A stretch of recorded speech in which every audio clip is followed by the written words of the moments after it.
Good morning, it's Ian Koniak, and today we are going to talk about the addictive brain. And this is something I know a lot about because I have a very addictive brain, and my entire life has been a challenge to make sure that this natural tendency of my brain is channeled in the right direction versus self-destructive activities. So if you're watching this and you feel like you're either all in sometimes, and then when things are going really well, you sabotage it, or when you're not working, you're going hard all the time at work. When you're not working, you're all out, meaning you're just like letting it all go. And maybe you're doing it in unhealthy ways. You're drinking, you're partying, you're going out a lot, you're playing video games, you're doing something that is not in your best interest. This is for you because I am living proof that you can break the cycle. So to give you a little bit of background, I'm 40 years old. In my better part of 20s and 30s, I would work really hard. I'd work 50, 60 hours a week. I'd crush it in sales, and then I'd need to let off steam, right? And so I would go out on the weekends and I'd party pretty hard, and I would basically, have this all in work or all out. There was no happy medium in between. And then I would repeat the cycle again, and I really didn't progress. And I felt like it was justification, like I deserved it because I was working so hard. I deserved to celebrate. And when I stopped and when I broke the cycle a few years ago, after I got married and really, especially the past few years when I've engaged in self-development, my life is transformed. So the key for me was I always buried this part of me. So I've struggled with addiction. I have a family that has addiction very prevalent in the males in my family. And I always denied that part of me. I said, I'm not an addict, right? I don't have a problem. Well, I said that until I crashed into a tree head first and almost died drunk driving on my way to a strip club, I'll say. And that's when I really realized, I do have a problem and I can't hide it. And I went into therapy, and I still, I stopped doing some of these super self-destructive things, but I still would deny this part of me. And I say, you know what? I don't have a problem. Everything's fine. And then I'd show up and I'd play video games for 6 hours straight, or I'd play spades and cards, or I'd go to a casino for a full night and stay out till 5 a.m. when everyone else was in bed. And it just kept rearing its ugly head. And I would be fine for a couple months, and then I'll call it a relapse, whatever you want to call it. But basically, the qualities that made me great in sales also were contributing to me being very self-destructive. So let's talk about the qualities of the addictive brain. And before I get into it, I'll just tell you the key is, I'll give you the short answer. It's a lot of work in progress, but the key is the more you deny a part of you, the more it will rear its ugly head and blow up later. So if you say, I am not this person, I am not an addict, I am not this, and you just deny it, and you hate yourself, you say, you know what, this is not me, this is someone else, you know what's gonna happen?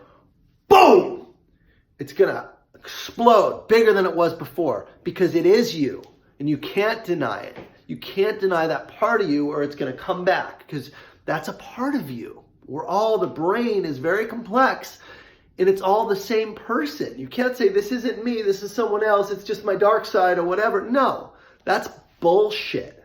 That is you. So I share this because I feel like there's always two parts of us in our brain.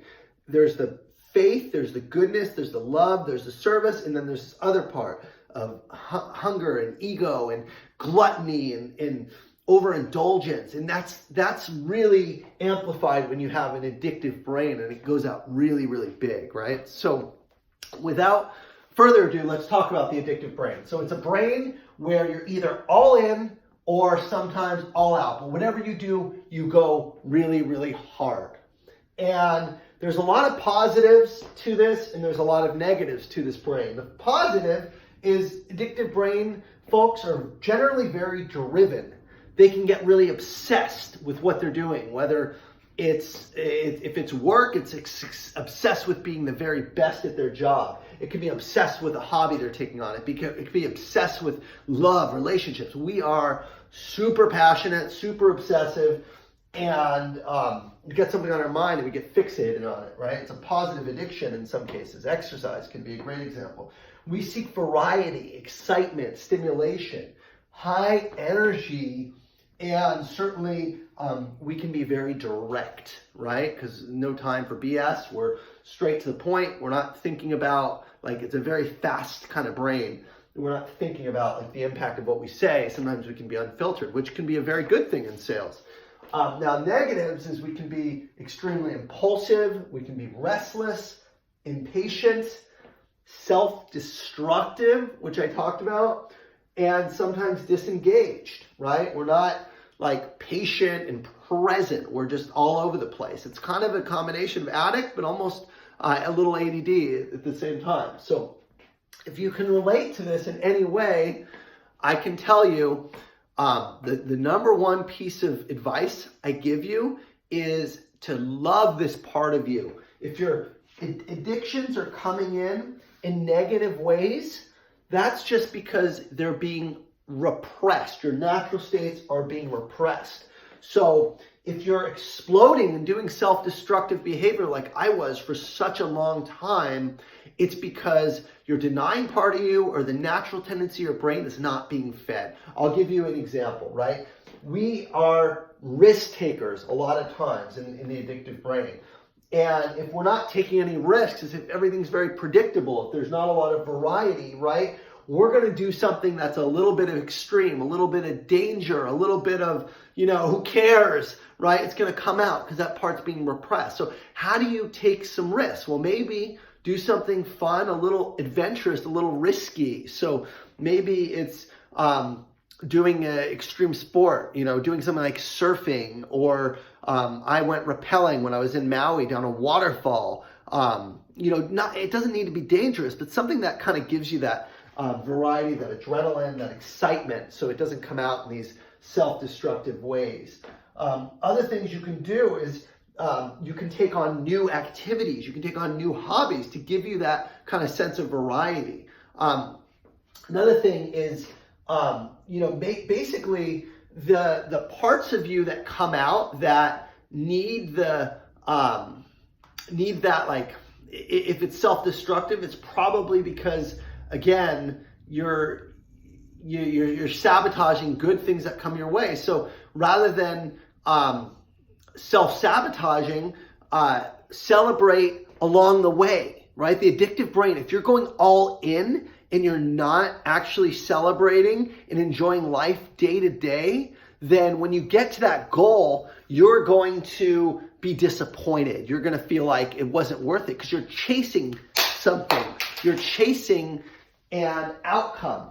And the best way for the addictive brain to feel daily satisfaction and habit is to chase daily goals. Rather than a long-term outcome, chase the daily goals. For me, my goal is to accomplish something today, every day, and it's new and it has variety. So just being able to set daily goals that are aligned is huge. The last thing I'll say is the addictive brain tends to get very centered around yourself, very self-obsessed, self-focused, all about me, me, me. The more you can serve others and do good for others, the more you're going to get out of your own head and focus your addictions on service, whether that's doing community service, whether it's doing something like I'm doing right now, which is actually creating content and sharing knowledge with people, or whether it's serving your family or providing for others. The more you can make it about other people, the less you're going to fall tendency to the negative things that can happen with the addictive brain. So I hope this is helpful. If it was, leave a comment. If you need help in this area, I'm available for private coaching, and I've lived this. I'll give you everything I have to help you out because I don't want you to go through some of the same struggles that I've gone through, and it's taken me a long time to figure this out. Thanks, guys.